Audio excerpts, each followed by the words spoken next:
Matatapos batay sa plano ang 1,587 square meter Emerson Pascual Convention Center sa Gapan City na may seating capacity na 3,000. Ito ang kinumpirma ni Nueva Ecija 2nd District Engineer Elpidio Trinidad ng Department of Public Works and Highways o DPWH.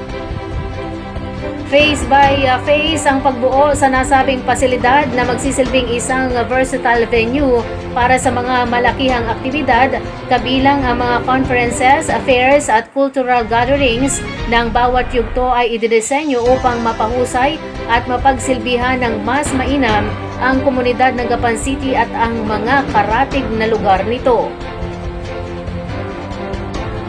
Ayon kay Trinidad, nagsimula ang Phase 1 noong 2023 na may budget na 29.7 million pesos para sa foundational work, structural framing at roofing.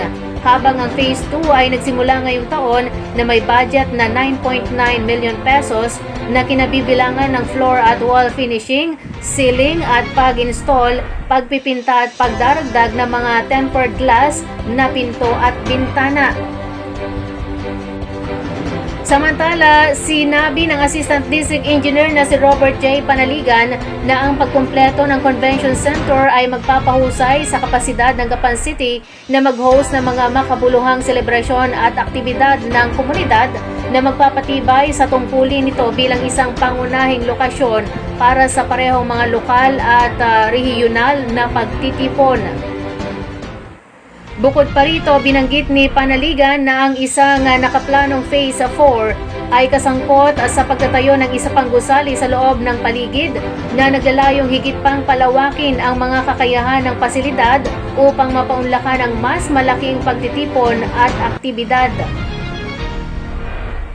Ang pagkumpleto ng Convention Center ay inaasahang lilikha ng mga trabaho at palakasin ang lokal na aktibidad sa ekonomiya, sa hospitality, retail at turismo habang pinapahusay ang hangarin ng Gapan City bilang isang pangunahing destinasyon para sa mga bisita sa makulay na mga festival at mayamang pamana ng kultura. Nag-courtesy call sa Nueva Ecija Police Provincial Office noong October 2, 2024 ang Salaam Police Advocacy Group o ISPAG kay Police Colonel Ferdinand T. Hermino, Acting Provincial Director NEPO, na ginanap sa War Room, Nueva Ecija Police Provincial Office, City of Cabanatuan, Nueva Ecija.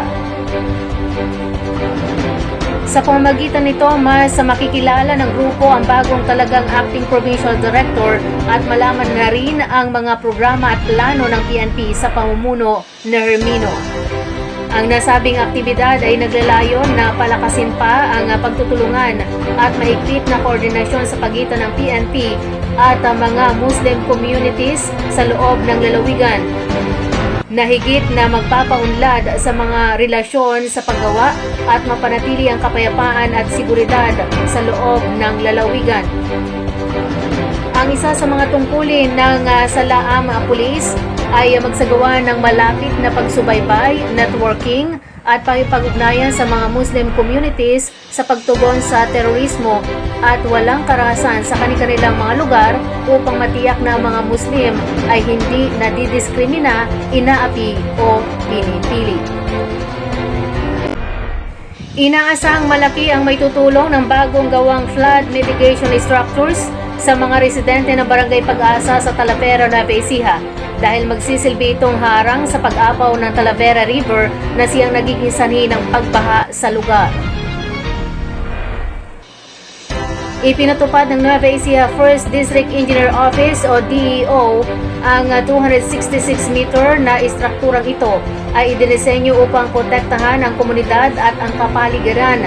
Kumukonekta ito sa kasalukuyang protection slope sa tabi ng ilog na nagpapatibay para mas patatagin pa ang mga pampang at maiwasan ang pagguho nito.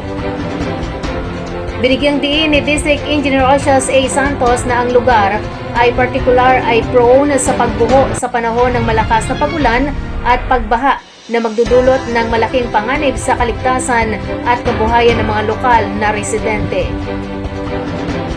Bukod dito, ang flood control project ay nasa tapat ng bagong Sibol Bridge na itinayo rin ng DO noong 2021 na nag-uugnay sa Pag-asa Talavera hanggang San Agustin, Santo Domingo.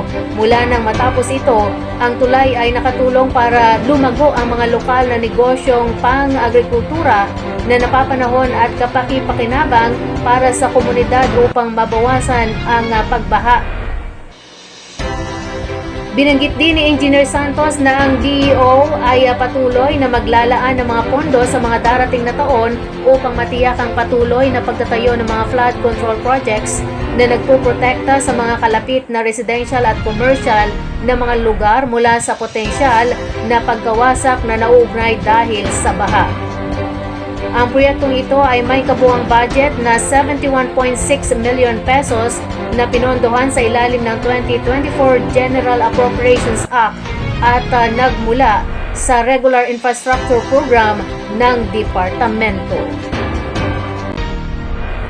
Naghain na ng Certificate of Candidacy o COC si Governor Aurelio Oye Umali sa unang araw ng filing ng COC sa Commission on Elections sa pamagitan ng kanyang representante para sa ikatlong termino na pagtakbo sa pagkagobernador ng Nueva Ecija sa 2025 national at local elections. Kasama sa nag-file ng COC ang nakatatanda nitong kapatid na si Hill Raymond Lemon Umali bilang kanyang Vice Governor, habang si former Governor and Congresswoman Charina Cherry Domingo Umali ay muling tatakbo bilang kongresista ng ikatlong distrito ng Lalawigan. Habang hindi pa naman nag-file ng kanyang COC, si Vice Governor Anthony Umali na sinasabing tatakbo naman na bilang alkalde ng siyudad ng Cabanatuan.